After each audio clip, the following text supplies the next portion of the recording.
श्रोते हो, मी आपल्यासाठी एक नवीन क्राईम कथा घेऊन येत आहे. कथेचं नाव आहे कीर्तीला मिळाला न्याय. लेखक आहेत श्री अरुण हरकारे. श्रोते हो, आपण जर अद्याप आमच्या चॅनलला सबस्क्राईब केलं नसेल तर लगेच सबस्क्राईब करा, लाईक करा, शेअर करा आणि बेल आयकॉनवर क्लिक करायला विसरू नका. तर श्रोते हो, मी मंदार धर्माधिकारी आपल्यासाठी ही नवीन क्राईम कथा सादर करत आहे. कीर्तीला मिळाला न्याय. लेखक श्री अरुण हरकारे. भाग पहिला. साहेबराव पोलीस स्टेशनला आले तेव्हा 11 वाजून गेले होते. पोलीस शिपाई कांबळे समोर आला. म्हणाला, नमस्कार साहेब. हा नमस्कार साहेब, सिनियर साहेबांनी बोलवलंय. अरे, सकाळी सकाळी? मी तर नाईट करून गेलो होतो. हो, पण तरी साहेबांनी बोलवलंय. बरं बरं, ठीक आहे. साहेबराव सिनियर पी मोरे साहेबांच्या केबिनकडे जायला वळले. साहेबरावांनी मोरे साहेबांच्या केबिनचं दार उघडलं आणि म्हणाले, साहेब येऊ का? हो, या या साहेबराव.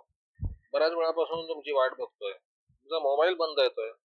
साहेब, नाईट करून गेलो होतो त्यामुळे मोबाईल बंद करून झोपलो होतो. बरं बरं, ठीक आहे. कमिशनर साहेबांचा फोन आला होता. हा, मला? त्यांनी सांगितले साहेबराव येतात, माझ्याकडे पाठवून द्या. ऑफिसमध्ये? हो, चालेल साहेब, मी बघतो. पण काय भानगड वगैरे नाही ना? नाही नाही, भानगड वगैरे काही नसेल. जाऊन बघा साहेब, आधी मी बोलतो आणि मग जाऊन येतो. बरं बरं, ठीक आहे. साहेबरावांनी पोलीस कमिशनर साहेबांच्या ऑफिसचा नंबर फिरवला. CPs office. साहेबांच्या पीएचा आवाज आला. नमस्कार साहेब, मी PSI साहेबराव पाटील बोलतो. अरे हो साहेबराव पाटील, कुठे आहेत तुम्ही? साहेब विचारतात मगाचपासून. हा, मी तर आत्ताच पोलीस स्टेशनला आलो. इतक्या उशिरा? हो, काल नाईट होती साहेब, म्हणून उशीर झाला. बरं बरं, साहेबांचं काहीतरी महत्वाचं काम आहे म्हणून मगाचपासून 2-3दा म्हणाले. साहेबराव कुठे आहेत ते बघा. बरं बरं, येतो ऑफिसला. चालेल. अंधेरीला यायचंय म्हणजे जवळपास 1 तास तरी अजून कमीत कमी लागेल. चालेल, या या. साहेबांना मी सांगून ठेवतो. साहेबरावांनी रिसिव्हर ठेवताच मोरे साहेब म्हणाले, काय झालं? हो, ऑफिसात बोलवलंय साहेब. काय तुमची बदली वगैरे करतायत की काय? काय माहिती, बघूया. चालेल, जाऊन या, साहेब वाट बघत असतील, मोरे साहेब म्हणाले. साहेबरावांनी टॅक्सी पकडली आणि स्टेशनवर पोहोचले. तिथून लोकल पकडून CST ला आले आणि नंतर कमिशनर ऑफिस मध्ये पोहोचले. त्यांना बघताच PA म्हणाले, या या लवकर, साहेब वाट बघतायत. हा, एवढी काय घाई? काय झालं? काय माहिती नाही, पण साहेबांनी 5-6 वेळा तरी विचारलं आतापर्यंत. बरं बरं. साहेबरावांनी CP साहेबांच्या रूमचा दरवाजा उघडला आणि म्हणाले, साहेब येऊ का? साहेबांनी बघितलं. हा, अरे या. अरे, किती निरोप पाठवायचे तुम्हाला? सर, मी नाईटला होतो म्हणून यायला उशीर झाला. बरं बरं, ठीक आहे, बसा. मला एक महत्वाच्या कामासाठी बोलवलंय. Yes sir. आणि थोडस खाजगी मॅटर आहे म्हणून तुम्हाला सांगतोय. Yes sir. साहेबरावांनी मान खाली घालून साहेब काय म्हणतायत ते ऐकत होते. CP साहेबांनी कार्ड दिलं. हे कीर्ती सरदेसाई. त्यात त्यांचा नंबर पण आहे आणि पत्ता पण आहे. Yes sir. साहेबराव कार्ड बघत म्हणाले, हे बघा, या मॅडम माझ्यासोबत कॉलेजमध्ये होत्या. आमची ही कॉलेजमधली मैत्री आहे. पुढे त्यांचे लग्न झाले. नंतर त्यांचे मिस्टर वारलेले. आता ते एकटाच आहेत. पण काही लोक त्यांना त्रास देत आहेत. त्यांना पोलीस स्टेशनला तक्रार नोंदवायची इच्छा नाहीये. बदनामी व्हायला नको, बोंबाबोंब व्हायला नको म्हणून. काय करायला हवं ते तुमच्या लक्षात आलं ना? Yes sir. त्यांना भेटा आणि त्यांचा प्रॉब्लेम दूर करा, मला सांगा. Yes sir. Okay, bye. Yes sir. असं म्हणून साहेबराव बाहेर आले. या बाई विलेपार्लेला राहायच्या. साहेबरावांनी लोकल पकडली आणि पार्लेला उतरले. बाईंचा मोबाईल नंबर बघितला आणि नंबर डायल केला. हॅलो, आवाज आला. गुड आफ्टरनून मॅडम, मी PSI साहेबराव पाटील बोलतो. हा, बोला. मला कमिशनर साहेबांनी आपल्याला भेटायला सांगितलंय. बरं बरं, कधी येत आहे? मॅडम, मी आताच पार्लेलाच आलेलो आहे. तर आता येऊ का? बरं, या लवकर या, मी आपली वाट बघते. थोड्याच वेळात साहेबराव कीर्ती मॅडमच्या घरी पोहोचले. बेलचं बटन दाबलं. मॅडमने दरवाजा उघडला. मॅडम साधारण 45 ते 50 वर्षाच्या आसपास दिसत होत्या. या वयातही त्या सुंदर दिसत होत्या. तुम्हीच फोन केला होता? मॅडमने विचारलं. हो मॅडम, साहेबराव म्हणाले. या बसा, मॅडम म्हणाल्या आणि मॅडमनी पाणी आणून दिलं. साहेबराव पाणी पित असताना फ्लॅटकडे बघत होते. फ्लॅट अतिशय चांगला होता, फर्निचर महागडं होतं. मॅडमची आर्थिक परिस्थिती उत्तम होती हे सहज लक्षात येत होतं. काय घेणार? थंड गरम? नको मॅडम, मला काही नको. फक्त आपला प्रॉब्लेम काय तो सांगा. मला त्याच्यावरनं काही त्रास व्हायला नको. नाही, पण सांगा तर खरी प्रॉब्लेम काय तो. बरं बरं. एक माणूस माझा पाठलाग करतोय. किती दिवस झाले? बरेच दिवस झाले असावेत, साधारण 1 महिना तरी. तुमची खात्री आहे तो तुमचाच पाठलाग करतोय म्हणून? हो. कशावरून? हे बघा, मी त्याला बऱ्याच वेळा बघितलं होतं. आणि दुसरं, काल सकाळचीच गोष्ट बघा. मी भाजी घेऊन येत होते, तो माझ्या मागे मागे येत होता. मी थांबले सरळ आणि त्याच्या जवळ गेले आणि सांगितलं, यापुढे जर माझा पाठलाग केलात ना तर कानाखाली मारीन.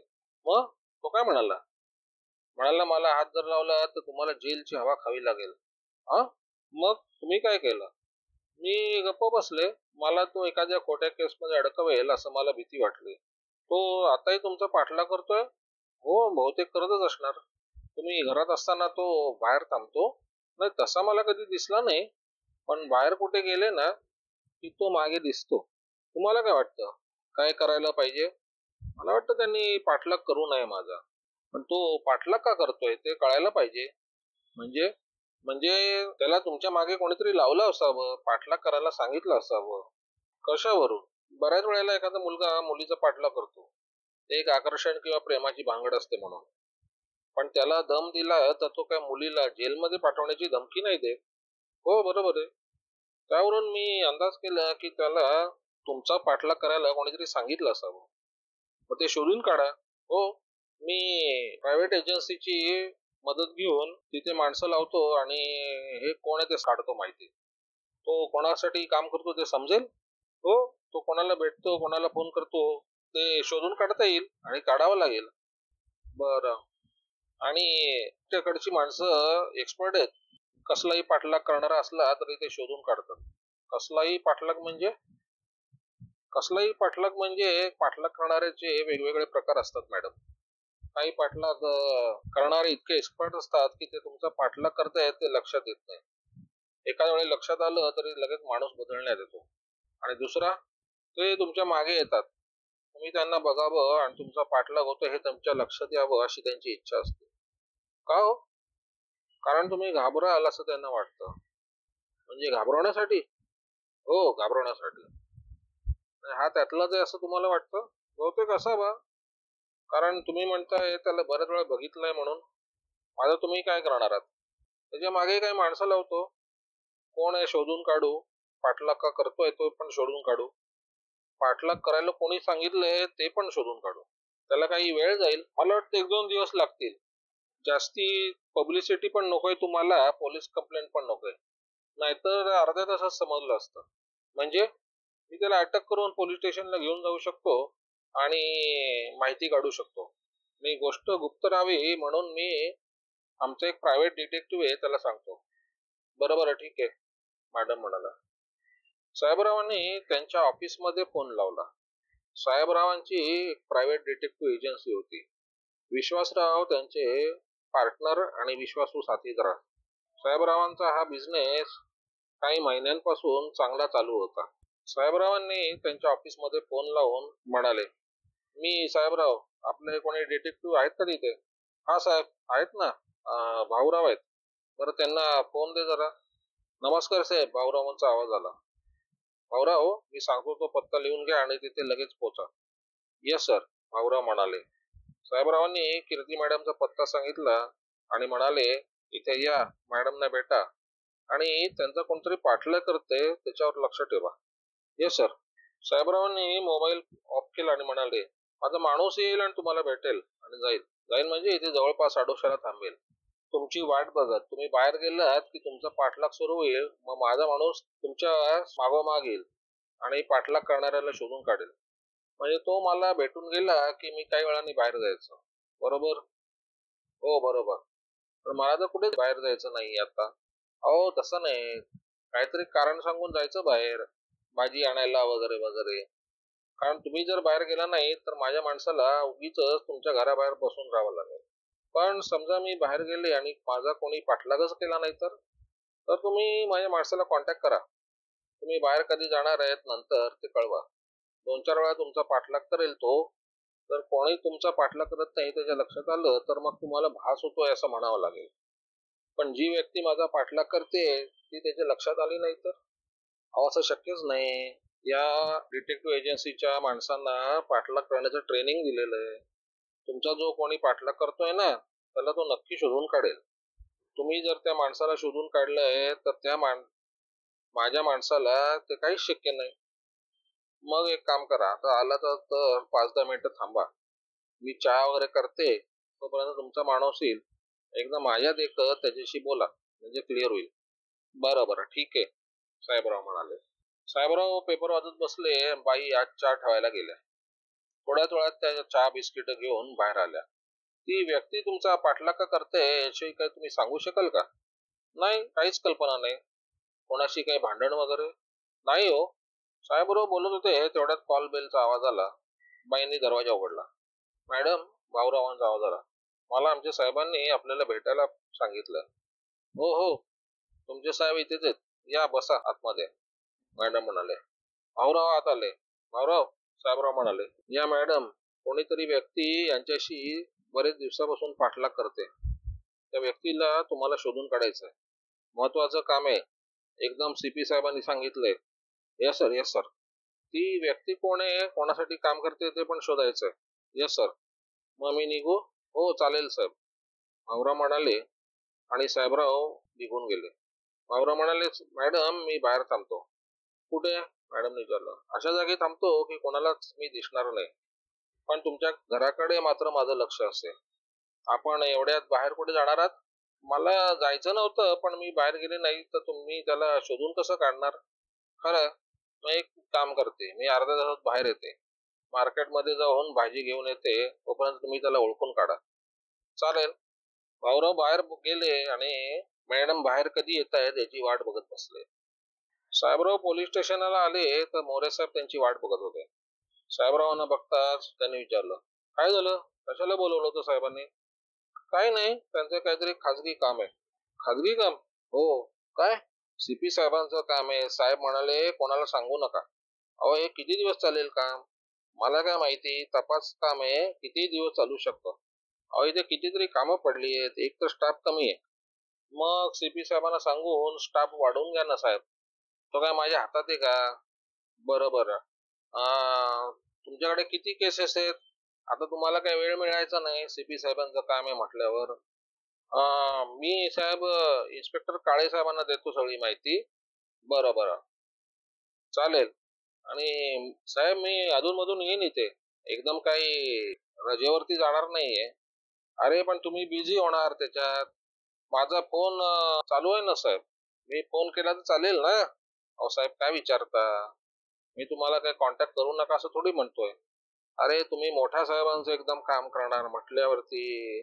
नाही नाही साहेब, फोन करा. चालेल, मोरे साहेब म्हणाले आणि त्यांचा निरोप घेऊन साहेबराव बाहेर आले.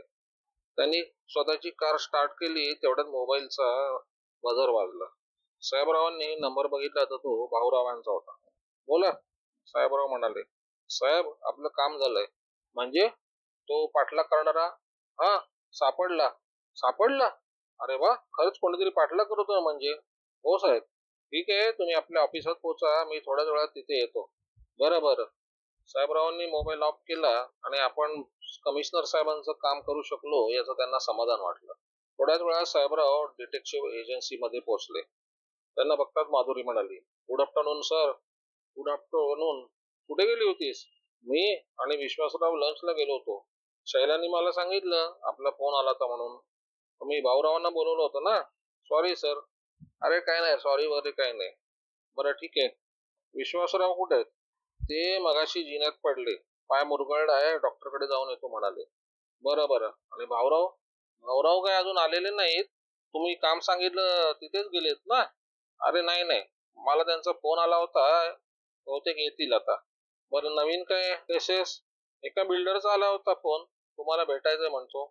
कशाबद्दल? त्यांना काही फोन येत आहेत, गुंड काही खंडणी मागतायत. बरं बरं. आणखी? नेहमीच्या पाठलागाच्या केसेस, नवरा बायकोच्या भानगडी. अच्छा, म्हणजे काही खास नाहीत? नाही. बरं एक काही मागू तुम्हाला साहेब? एक चहा सांग मस्तपैकी. ओके साहेब.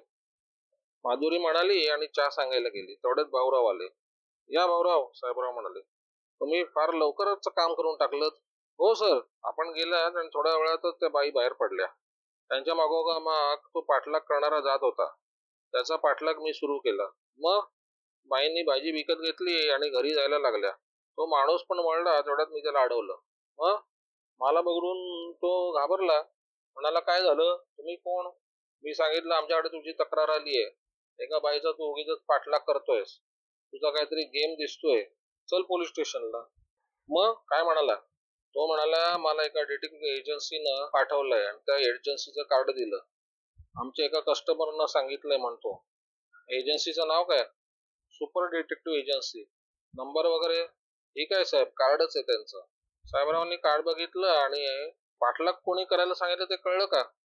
ते मी त्याला विचारलं तर म्हणाला, आम्ही नाही सांगू शकत ते. बरं बरं, ठीक आहे, मी चौकशी करतो पुढची, साहेबराव म्हणाले. साहेबराव निघणार तेवढ्यात माधुरी चहा घेऊन आली. ठीक आहे, निघालात पण साहेब? अरे हो, महत्वाचं काम होतं, साहेबराव म्हणाले. साहेबरावांनी चहा घेतला आणि म्हणाले, काय महत्वाचं असेल तर कळव. हो साहेब, माधुरी म्हणाली आणि साहेबराव निघाले.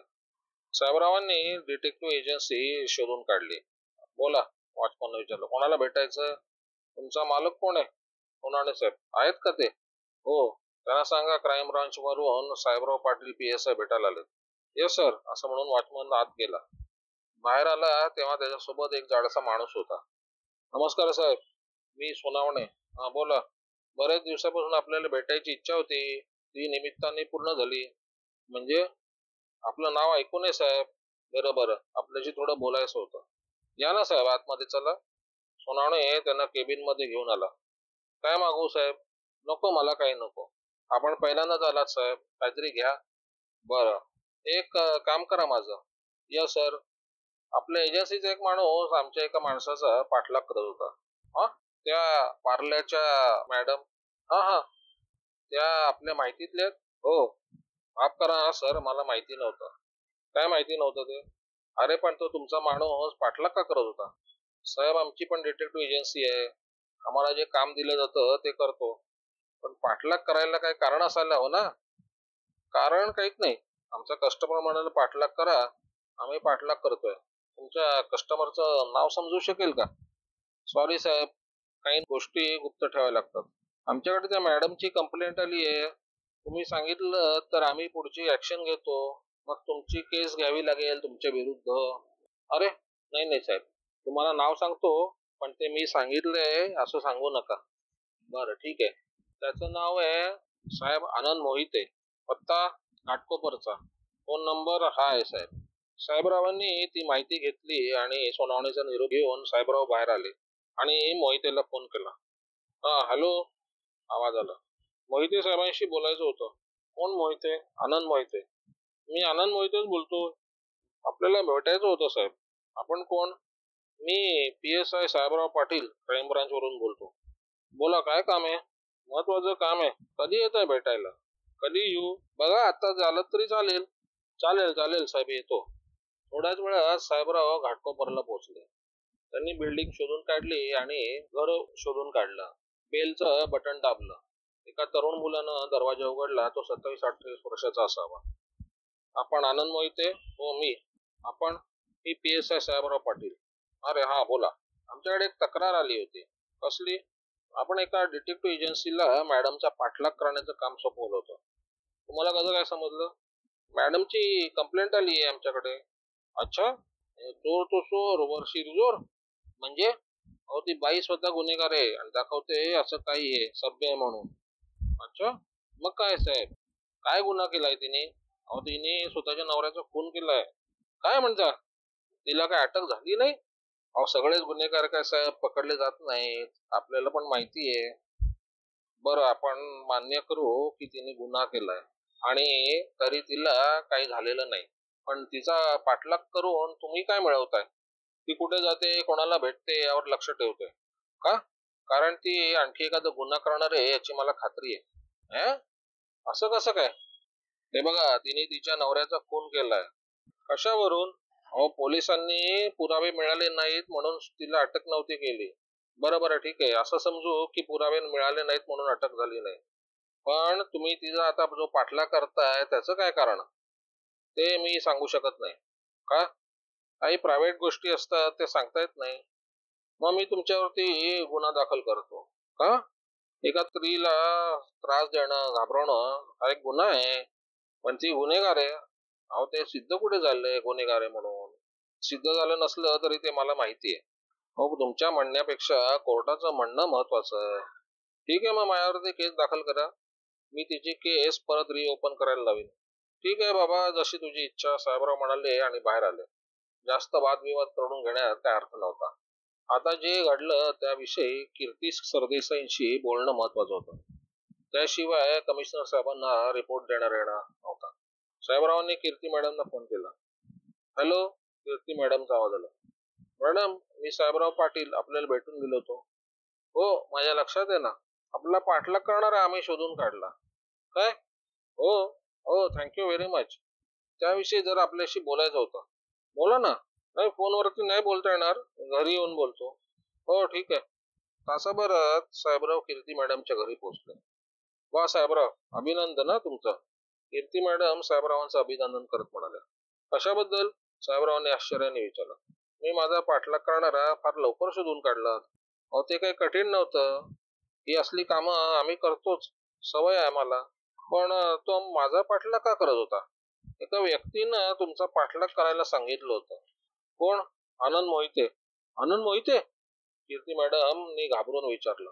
हो का, तुम्ही ओळखता का त्याला? हो, माझ्या ओळखीचे एक पोलीस ऑफिसर आहेत. त्यांचा पुतण्या आहे तो. काय नाव त्याचं? प्रभाकर मोहिते. प्रभाकर मोहिते म्हणजे आमचे जॉईंट कमिशनर? हो, त्यांचा पुतण्या आहे तो. हो, मग तो तुमचा पाठलाग का करतोय? मला बदनाम करण्यासाठी. तुम्हाला बदनाम करून त्याचा काय फायदा? माझ्या विरुद्ध काहीतरी पुरावे गोळा करून तो त्या साहेबांना सांगणार आहे. मॅडम, माझ्या काही लक्षात आलं नाही. काय? तुमच्या विरुद्ध साहेबांना सांगून काय फायदा? जाऊ द्या, फार भानगडी आहेत त्याच्यात. अहो सांगा मॅडम प्लीज, तुम्ही सांगितल्याशिवाय हा तपास अर्धवट राहील. हे बघा साहेब, बऱ्याच वर्षापूर्वीची गोष्ट आहे. पुण्याला आम्ही आणि मोहिते साहेब जवळजवळ राहत होतो. माझ्या मिस्टरांची आणि मोहिते साहेबांची चांगली दोस्ती होती. 2-4 दिवसाआड आमच्या पार्टी व्हायच्या. कधी माझ्या घरी तर कधी त्यांच्या घरी. अचानक मोहिते साहेबांच्या मिसेस एकदा आजारी पडल्या आणि वारल्या. त्यानंतर काही दिवसांनी माझे मिस्टर वारले. आता या आनंदानं अशी बदनामी करायला सुरुवात केली की मी माझ्या मिस्टरांचा खून केला. तुम्ही तुमच्या मिस्टरांचा खून का कराल? पैशासाठी? म्हणजे? अहो, माझ्या मिस्टरांचा 1 कोटी रुपयाचा विमा होता. तो मला मिळाला. आनंदचं म्हणणं असं की त्या पैशासाठीच मी माझ्या मिस्टरांचा खून केला. त्यावेळेला तर चौकशी झाली असेल. चौकशी झाली, पण आनंद म्हणतो की मी विमा कंपनीवाल्यांना मॅनेज केलं.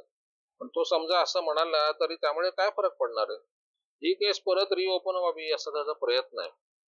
त्याला वाटतं की जसा मी मिस्टरांचा खून केला तसाच मोहिते साहेबांचा पण करीन. हो, म्हणजे आमचे जॉईंट कमिशनर आहेत ते. हो, ते कसं शक्य आहे? जर मी तुमच्या साहेबांच्या घरी राहायला गेले तर ते शक्य आहे. म्हणजे? हो हो, अच्छा अच्छा, साहेबराव विचार करत म्हणाले. तुमची आणि त्यांची मैत्री वाढली असे दिसतंय. दोघांचं लग्न होण्याची शक्यता आहे असं बघून आनंदने पाठलागाची भानगड सुरू केली की काय? बरोबर ओळखलं. मग आता? आता काय? मी त्यांना विसरायचं ठरवलंय. म्हणजे? त्यांच्या मनात आनंद भरून दिलंय की मी माझ्या नवऱ्याचा खून केला, मग आमच्या संसाराला काय अर्थ राहील? जॉईंट कमिशनर साहेबांची लग्नाला मान्यता आहे? हो, अर्थातच. त्यांनी मला 1-2 वेळा सुचवलं. आणि त्यांच्या मनात जर माझ्याविषयी संशय असेल तर मग लग्न करून काय फायदा? पण त्यांना जर असा संशय वाटत असता तर त्यांनी तुम्हाला विचारलंच नसतं. ते सध्या ठीक आहे हो, पण उद्या तसा संशय वाढत गेला तर माझं काय होईल? पण असा संशय का येईल? संशय यावा म्हणून तर आमचा प्रयत्न चालू आहे. तुम्ही काय ठरवलं? मोहिते साहेबांचा विचार मी माझ्या मनातून काढून टाकायला आहे. बरं, तुम्हाला एक प्रश्न विचारू? विचारा. या आनंदचा या भानगडीत एवढा इंटरेस्ट का? पैशासाठी? म्हणजे? अहो, जॉईंट कमिशनर साहेबांची तुमच्या मोठी इस्टेट आहे. एक तर त्यांना मूलबाळ नाही, मिसेस वारल्यात. त्यांच्यानंतर सगळी संपत्ती आनंदला मिळणार आहे. त्यांनी जर लग्न केलं तर हे सगळं बदलून जाईल. पण तुमचे मिस्टर मरण पावले, त्याचे विम्याचे पैसे तुम्हाला मिळाले, म्हणजे केस संपलेच जमा आहे. आता आनंद काही करू शकणार नाही. तुम्हाला असं वाटतं, पण तो विचित्र माणूस आहे. या केसची चौकशी व्हावी असा त्याचा प्रयत्न सुरू आहे. तर त्या पाठलाग करणाऱ्याचं काय करायचं? काहीच करू नका. म्हणजे त्याला पाठलाग करू देऊ? तुम्ही त्याला थांबवू नाही शकत? हो, थांबवू शकतो ना. नको, त्याला काहीच बोलू नका. का? तुम्ही त्याला थांबवलंत ना तर आनंदला वाटेल मी नक्की काहीतरी गुन्हा केलाय म्हणून घाबरलाय. अच्छा, ठीक आहे. साहेबराव म्हणाले, तुमची इच्छा नसेल तर यापुढचा तपास थांबवतो मी मग. माझी एक विनंती होती. बोला. मला कधी तुमच्या मदतीची गरज लागली तर मी तुम्हाला भेटेन. हो, अवश्य. मला मदत करायला आनंदच होईल. हो, थँक्यू. कीर्ती मॅडम म्हणाल्या आणि तसा साहेबराव त्यांचा निरोप घेऊन निघाले. बाहेर येताच त्यांनी कमिशनर साहेबांना फोन लावला. हॅलो, पोलीस आयुक्तालय, पीएचा आवाज आला. साहेब, साहेबराव पाटील बोलतो. सीपी साहेबांशी बोलायचं होतं. एक मिनिट. काही वेळातच कमिशनर साहेबांचा आवाज आला. हा, नमस्कार सर. हा, बोला साहेबराव. सर, भेटायला यायचं होतं. त्या केसचं काय झालं? त्याच विषयी बोलायचं होतं. ठीक आहे, 8 नंतर घरी या. चालेल साहेब. ही पहिलीच वेळ होती जेव्हा साहेबरावांना कमिशनर साहेबांनी घरी बोलवलं होतं. साहेबराव एक सब इन्स्पेक्टर होते. सब इन्स्पेक्टरला कमिशनरनी घरी बोलवणं म्हणजे फार मोठं काम होतं. साहेबरावाची कीर्ती कमिशनर साहेबांना माहिती होती. साहेबराव कोणतंही काम कायद्याच्या चौकटीत बसवा नसो पूर्ण करायचे. थोडाफार भ्रष्टाचार करायचे, पण वरिष्ठ अधिकाऱ्यांना नेहमी मदत व्हायची. साहेबराव बरोबर 8 वाजता कमिशनर साहेबांच्या बंगल्यावर पोहोचले. गेटवरच्या वॉचमनला सांगितलं. साहेबांनी बोलवलंय. आपलं नाव? वॉचमनने विचारलं. PSI साहेबराव पाटील. वॉचमन इंटरकॉमचं बटन दाबून विचारलं. सर, PSI साहेबराव पाटील आलेत. त्यांना पाठवा आतमध्ये. कमिशनर म्हणाले. साहेबराव आत गेले आणि सल्यूट करून म्हणाले, good evening sir. Good evening, बसा.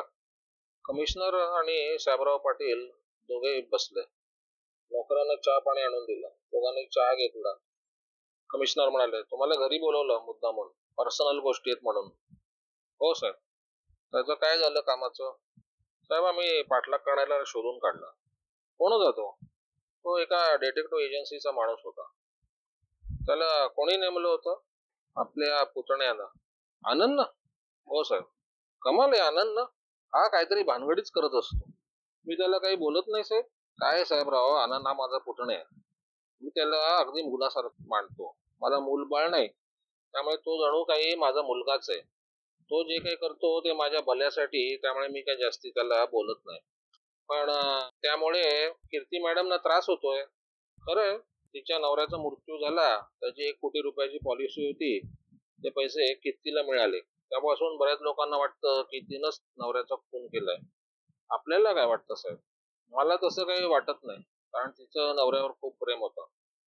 काय सांगता येत नाही, पण तिच्याविषयी मला आपुलकी आहे. मिस्टर सरदेसाई मरण कसे पावले साहेब? सरदेसाई माझा कॉलेजचा मित्र. कीर्ती पण त्याच कॉलेजची होती. तरुणपणी चांगली सुंदर दिसायची. आता पण दिसतेच म्हणा. सरदेसाईंचा मर्डर झाला त्यावेळी मी मुंबईला होतो. माझी मिसेस पण होती. माझ्या मिसेसची आणि सरदेसाईच्या मिसेसची म्हणजे कीर्तीची चांगली ओळख होती. आम्ही एकमेकांच्या घरी जात येत होतो. एकदा माझी आणि त्याची पार्टी होती. आमच्या घरी तो जेवायला आला. जेवण झालं आणि तो आजारी पडला. हॉस्पिटलमध्ये नेलं तर त्याला मृत घोषित करण्यात आलं. म्हणजे एन्क्वायरी नाही झाली? झाली ना. फूड पॉयझनिंगमुळे मृत्यू झाला असा निष्कर्ष निघाला. पुढे तपास नाही झाला. झाला.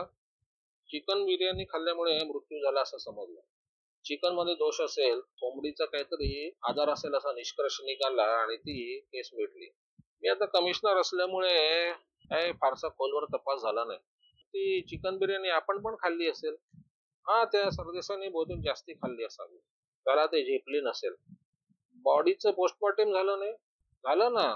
त्यात उंदराला मारणाऱ्या विषाचा अंश होता असं समजलं. उंदीर मारण्याचं विष? हो. पुढे तपास नाही झाला? थोडाफार झाला. जेवायला 10-12 जण होते, शिवाय घरातले 5-6 नोकर होते. कोंबडी विषारी होती असं सांगून केस मिटवण्यात आली. कीर्ती मॅडमवर संशय का? तिला 1 कोटी रुपयाचा इन्शुरन्स मिळणार होता, त्यामुळे तिचं नाव आलं. आपण त्याशी लग्न करणार असं ऐकलं.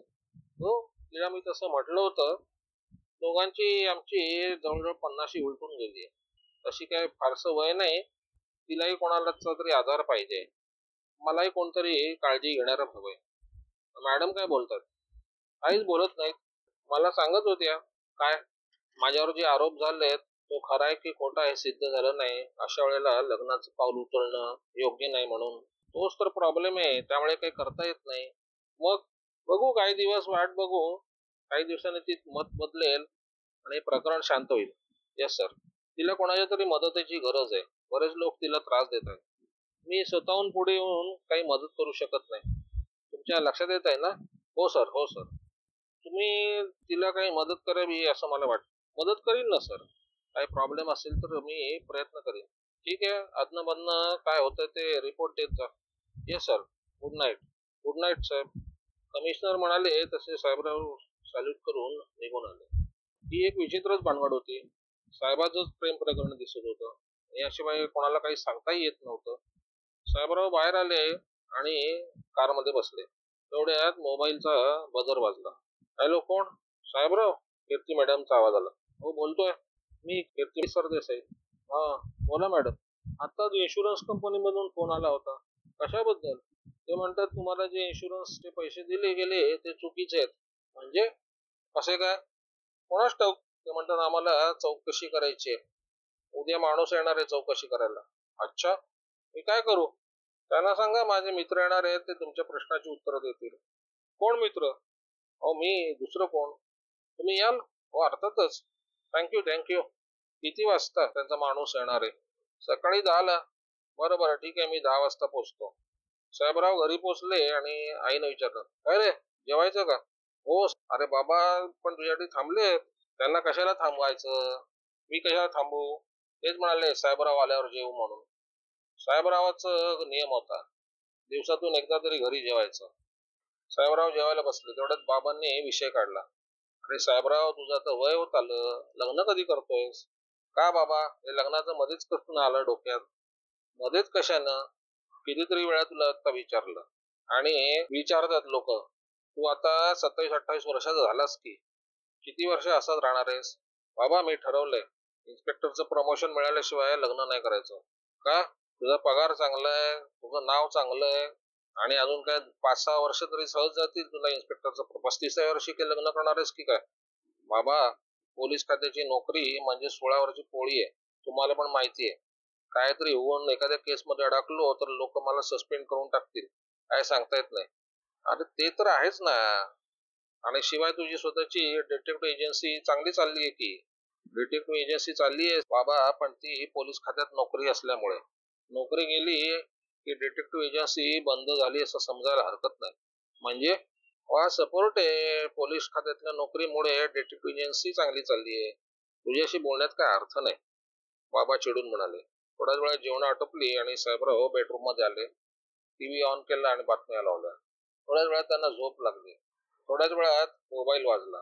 साहेबरावांनी नंबर बघितला. तो मोरे साहेबांचा. नमस्कार सर.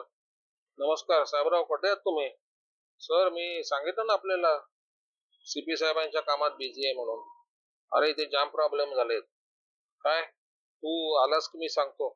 बरं बरं, ठीक आहे. साहेबरावाला झोपायला उशीर झाला. सकाळी जाग आली तेव्हा जवळजवळ 10 वाजले होते. साहेबरावांना आठवलं कीर्ती मॅडमने 10 वाजता बोलवलं होतं. साहेबरावांनी मॅडमना फोन केला. मॅडम, मी साहेबराव बोलतो. अहो, कुठे आहेत तुम्ही? मी तुमचीच वाट बघतोय. मॅडम, मी आता येतोच आहे. हो, आला का माणूस? नाही, अजून नाही आला. आला तर त्याला थांबून घ्या. चहा पाणी वगैरे द्या, पण प्रश्नाची उत्तर देऊ नका. त्यांना सांगा आमचा माणूस येतोय म्हणून. हो, ठीक आहे ठीक आहे. साहेबरावांनी आंघोळ वगैरे आटोपली आणि मॅडमच्या घरी पोहोचले तेव्हा 11 वाजून गेले होते. 40-45 वर्षाचा माणूस त्यांची वाट बघत होता. हे साहेबराव पाटील, मॅडम ओळख करून देत म्हणाल्या. आणि हे करमरकर, इन्शुरन्स इन्व्हेस्टिगेटर. नमस्कार साहेबराव म्हणाले. नमस्कार करमरकर म्हणाले. मी तुमची अर्ध्या तासापासून वाट बघतोय. मॅडमला 10ची वेळ दिली होती. मी पोलीस खात्यात आहे साहेबराव म्हणाले. महत्वाची एक केस आली त्यामुळे उठायला उशीर झाला. बोला, काय म्हणता? मॅडमला आमच्या इन्शुरन्स कंपनीनं त्यांच्या मिस्टरांच्या मृत्यूचे 1 कोटी रुपये दिले. आता लक्षात आलं की ते पैसे चुकीने देण्यात आले. एका महिन्यानंतर तुमच्या कसं काय आलं लक्षात ते? आम्हाला काही इन्फॉर्मेशन मिळाली, त्यावरून हे लक्षात आलं की त्याचे केसचा तपास चुकीचा झालाय म्हणून. तो कसा काय? मिस्टर सरदेसाई मरण पावले, त्यांच्या शरीरात उंदराच्या विषाचा अंश सापडला. मग त्यावरून त्यांचा खून झाला हे सिद्ध होतो. तो कोणी केला?